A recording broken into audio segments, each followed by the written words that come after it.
Hello there and welcome to another video, and today I'm going to be talking about a couple of random different things that come to mind with it regards to Liverpool. We're going to cover a little bit of the Community Shield. There's obviously little bits of meltdown here and there from some people, not so much from other people. There wasn't from me at all, but I got some other things that are going on in personal life and stuff like that are taking priority over either getting angry or blown out of control or anything like that about Liverpool versus Arsenal and stuff like that. Anyway, so that's not really my priority at the moment to really go ballistic at the team or anything like that. But I really don't think this is an off the cuff video, so I'm literally going to tell you how I feel and how I think about things at the moment. There are concerns, there are positives, and I'm pretty sure we were in a similar sort of situation last year when we played the Community Shield last year. I think we lost that one against Manchester City. Lo and behold, when the season actually came around, things were okay. Now, if you go purely, and I don't go for statistical point of view when it comes to Liverpool or football in general, whoever I'm watching, because I like to watch everybody play in the league. I don't just watch Liverpool. I will watch Arsenal, I will watch Leeds, I will watch Fulham, City, United, Chelsea, everybody up and down the league as much as I can. If they don't clash with Liverpool, I will watch everybody. Now, if you look at it purely statistically, the Community Shield game, 60% possession throughout the entire game, 15 shots by Liverpool, 4 on target. Again, this is time and time and again that I came up against these sort of stats last season. And we won the title last season by a massive margin. 18 points, I believe it was, by the end of the season. Loads of unbeaten games. Loads of games where we were actually on a massive winning streak. With one draw being against Manchester United. We were doing insanely well. Yet we were having stats like that quite a lot. 15 shots but only 4 on target. That is something that conversion rate needs to improve, in my opinion. Shots off target was 6. Blocked shots was 5. It's just, for a team that are of Liverpool's level, that have won the Champions League and the Premier League in the last 2 seasons, you would expect that needs to be something that needs to be addressed. Especially when you're seeing lots of other teams around us that are strengthening. Now, teams around us strengthening doesn't always concern me because of how we've done things. However, the fact that we're not really strengthening a great deal, getting Simicas in is a brilliant acquisition at left back. It's something that we've sorely needed, which is depth at left back. Now we have that at right back as well. We'll come on to Nico Williams just a little bit as well, because I feel that he's been criticised a lot unfairly as well. But the rest of it was all of the action areas, the play areas, were whenever we were in Arsenal's box or Arsenal's half. Now, when you look at that as well, all Arteta did in that game was he's basically told his team, let them have the ball, we will counter. And that's what they did. Their first goal came out of that as well. Pepe, I think it was Pepe on the right-hand side, flew a ball in right over our defence into Aubameyang's path. Still had a little bit of work to do, but Nico Williams was a tiny bit out of position. But it is tiny margins against world-class players like Aubameyang. Like it or not, he is a world-class player. I'd have him at Liverpool. I really would. I absolutely would. Down the middle, I would absolutely have him there. And he curls in a beautiful shot, really nicely, highly weighted, good pace on it as well. Really well done by Aubameyang. The defence could have done a lot better as well. Now, we had 15 shots in that game, but I would argue with anybody that Arsenal's chances that they had were a little bit more dangerous than ours, and we actually had to rely on our defence and Alisson a lot more than we were maybe expecting to. The reason for that is because Arsenal, I'm not saying they did this in a low quality way, but they basically, whenever we had the ball, they packed that box as tightly as they could, left their attacking players further up the pitch, because then everybody knows how we play. Our defence is going to be on just about on the halfway line. That's how we play. So they knew as soon as they got the ball off us, or the goalkeeper got the ball, they could launch that ball forward as quickly as possible, get in behind us and cause havoc. And that is essentially what they did for most of the game. Now, the game finished 1-1. I was so happy to see Minamino score a goal. Really happy. Like, it was beautiful to see him score a goal. And I felt that it was really justified as well. People might say it was a scrappy goal, but that's what you get with hard work when you're coming up against a team that is packing their box really, really difficultly, or really, really massively, I should say. They were really getting loads of players in their box to combat all of our attackers.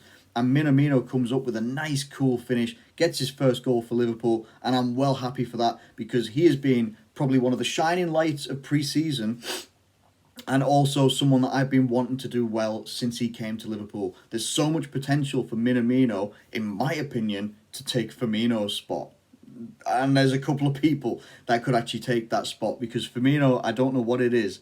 Maybe when the Premier League starts up again, I am not sure whether Firmino is going to be... If we go into that sort of system that we went into late on against Arsenal, the 4-2-3-1, with Bobby Firmino in a little bit in behind or whatever, however it's going to work, that could be something that we've done. We did this the season that we won the Champions League. We've started off the Premier League season with a 4-2-3-1. We were keeping clean sheets. We were unbeaten. We were winning games as well, really, really well, with a 4-2-3-1. And I liked it. It was really good to see.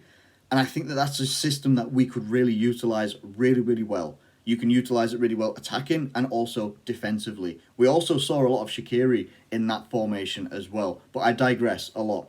Anyway, coming down, whenever it comes down to penalties, it's literally a lottery. It's whoever misses and whoever doesn't miss, they're going to win. That's literally how it works. For it to be Ryan Brewster that missed his penalty, I'm gutted for him. I'm really gutted for him. I don't blame him, though. I really don't blame him. What irks me is the fact that Brewster only got given 2 to 3 minutes of substitution time. Whether it was just because he was brought on to take a penalty whatsoever, I don't know what that decision was. Brewster should have been given at least 10 minutes to get some work in because I truly believe the chances that we were making a little bit earlier on, Brewster could have took those chances. I firmly believe that. I really do. I put that on the manager. I do. And I don't, Jurgen Klopp doesn't do a lot wrong in my eyes and in a lot of people's eyes as well. I felt that that was wrong to bring someone on, give them 2 to 3 minutes, and then expect them to take a penalty in a high-pressure situation. All right, it's the Community Shield, whatever. People, if you lose it, it's just a friendly. But if you win it, we've won silverware. We've won the first silverware of the season. That's always how it's going to be with the Community Shield. People said the same thing about the UEFA Super Cup with us and Chelsea. Whoever wins it, it's just like a mid-season, it's just, it's silverware, whoever wins it. It's silverware. Not many people get to go and, compete for this. That's literally how it's looked at. The team that loses then goes and says, well, you know what, it's just like a little bit of a mid-season friendly, innit? So it doesn't really matter. It's always how it's going to be viewed. Whoever wins loves it. Whoever loses, doesn't really matter. But I truly feel that Brewster should have been given more time. He should have been given more time. I think over pre-season, he's warranted more time with his finishes, with the way he turned around the second pre-season game against RB Salzburg, the way he turned that around with his tight finishing, really good instincts as well. I felt that he warranted a little bit more time than just 2 to 3 minutes, and then coming on, taking a penalty. Now he misses that penalty, and I loved the response of the players that were around him as well. I loved that response of the players around him, making sure that, don't take this one to heart, let's learn from it, let's move on, don't have it knock your confidence. I don't like the comments that Klopp has come out and said before the game as well, where he said he's not entirely sure what Brewster's future is for this season, whether he should go out on loan. Sheffield United are linked to him, and I look at all of this and I'm just like, you have got to be kidding me. He is quite clearly, in my opinion, and a few other people's that I've seen as well, he's quite clearly ready for the step up to the Premier League. He's more than ready, in my opinion, to start as either the first backup to Bobby Firmino or as an option to Bobby Firmino, in my opinion. I don't understand where the confusion of we don't know whether he's ready for this sort of step up. Give him the chance to show you. I would much rather have Brewster in and around Liverpool, the first team squad, to prove himself than going out on loan somewhere. Then you might disillusion the player as well. He might want to end up moving on because he doesn't think he's going to get a chance at Liverpool. Are we going to go down these roads again that we've gone down in previous years as well, where we've seen younger talents leave because they're not getting the chances that, and it doesn't happen a great deal.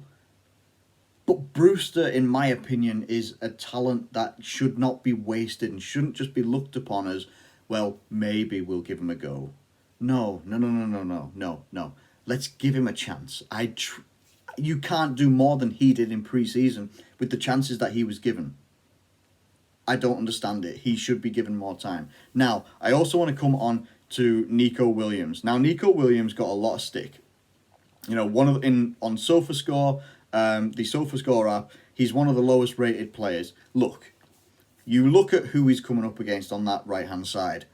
Pierre-Emerick Aubameyang scored their goal as well. He was a little bit out of position. You're giving someone like Nico Williams, this is a massive test for him to come in and go on that side and come up against Aubameyang. It's a massive, massive test.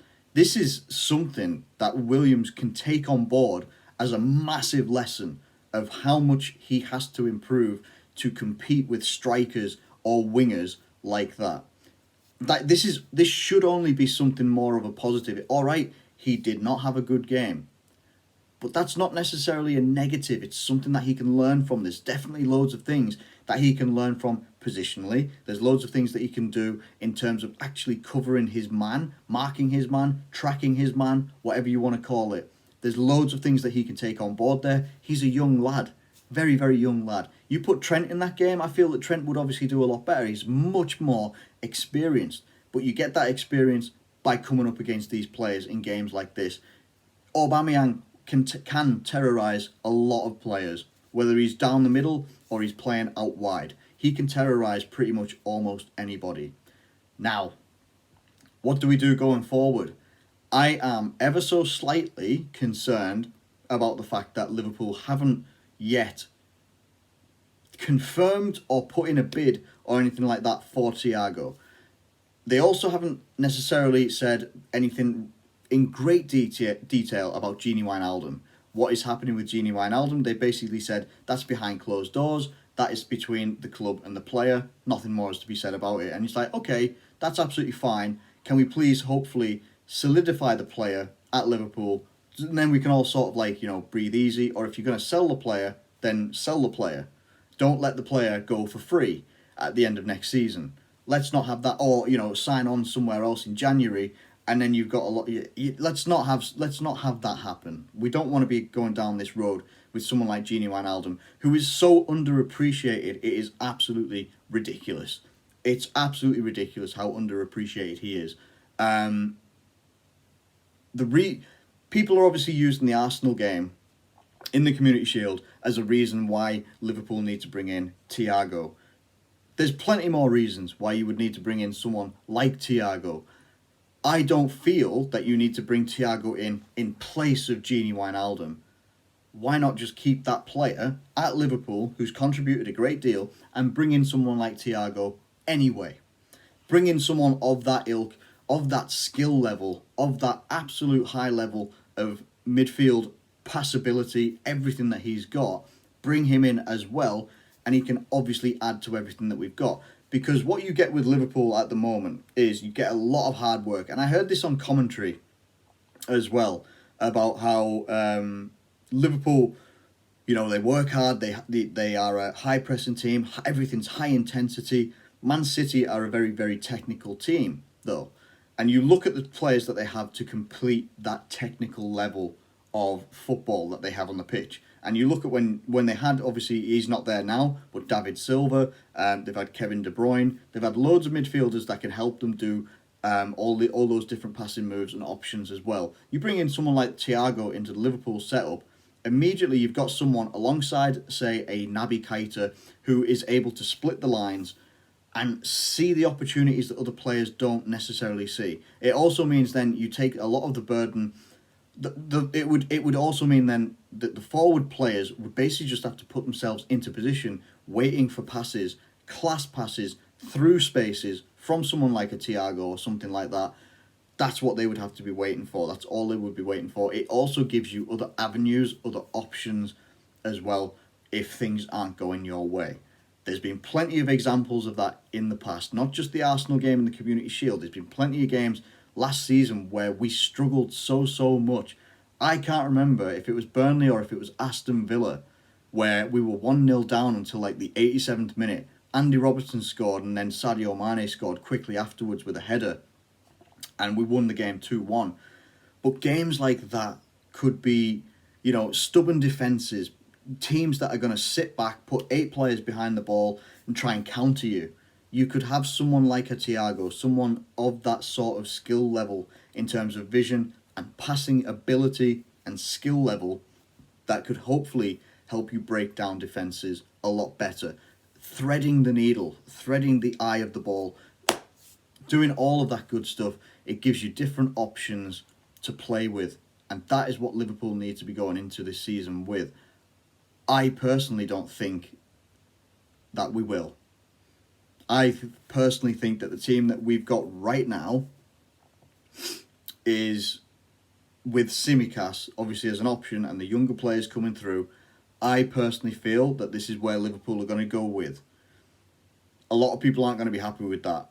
I can't tell you whether I'm happy with that or not, but we're seeing, obviously this evening, Manchester United are they're in for Van der Beek. He's actually undergoing his medical over in the Netherlands at the moment because of all the travel and all that sort of stuff. He's doing his medical for them.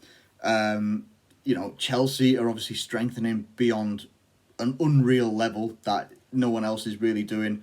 Even Man City are addressing some areas, getting Nathan Ake and stuff like that as well.